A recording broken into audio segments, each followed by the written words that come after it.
নমস্কাৰ এই মুহূৰ্তত এটা অত্যন্ত গুৰুত্বপূৰ্ণ খবৰ দিব বিচাৰিছো কাইলৈ হিমন্ত চৰকাৰৰ নতুন মন্ত্ৰীৰ শপত গ্ৰহণ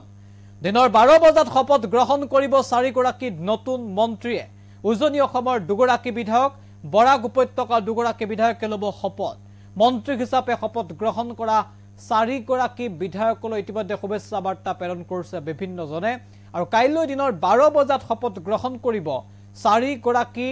নতুন মন্ত্ৰীয়ে পিছে সবিশেষ এনি টকছৰ দৰ্শকৰ বাবে এই মুহূৰ্তত গুৰুত্বপূৰ্ণ খবৰ আমি জনাইছো কাইলৈ হিমন্ত চৰকাৰ নতুন মন্ত্ৰীৰ শপত গ্ৰহণ চাৰিগৰাকী নতুন মন্ত্ৰীয়ে ল'ব শপত বৰাকৰ দুগৰাকী বিধায়ক হ'ব মন্ত্ৰী একে সময়তে উজনি অসমৰ দুগৰাকীকৈ বিধায়কো হ'ব মন্ত্ৰী আৰু চাৰিগৰাকী বিধায়কক মন্ত্ৰী হিচাপে দায়িত্ব অৰ্পণ কৰা হ'ব দিনৰ 12 বজাত অনুষ্ঠিত হ'ব এই শপত গ্ৰহণ অনুষ্ঠান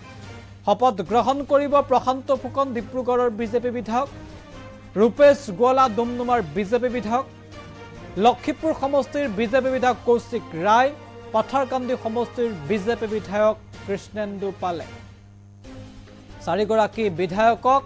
মন্ত্ৰী হিচাপে নিৰ্বাচিত কৰা হৈছে আৰু চাৰিগৰাকী বিধায়কে কাইলৈ দিনৰ 12 বজাত শপত গ্ৰহণ কৰিব শপত গ্ৰহণ সমাৰোহত অংশগ্ৰহণ কৰিব মুখ্যমন্ত্ৰী ডক্টৰ হিমন্ত বিশ্ব শৰ্মাই এই খবৰ ইতিমধ্যে আহি পৰিছে চাৰিগৰাকী বিধায়কে মন্ত্ৰী হিচাপে শপত লোৱাৰ পাছত পিছে কোনে কি দপ্তৰ লাভ কৰিব সেয়াও নিশ্চিতভাৱে গুৰুত্বপূৰ্ণ হ'ব কিন্তু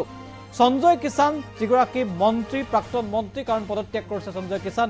সঞ্জয় কিষাণৰ স্থানত ৰূপেশ গোৱালাই পাব মন্ত্ৰিত্ব আৰু চাৰিগৰাকী বিধায়কে কাইলৈ দিনটোত শপত গ্ৰহণ কৰিব এয়া হ'ব হিমন্ত চৰকাৰৰ প্ৰথমটো কাৰ্যকালৰ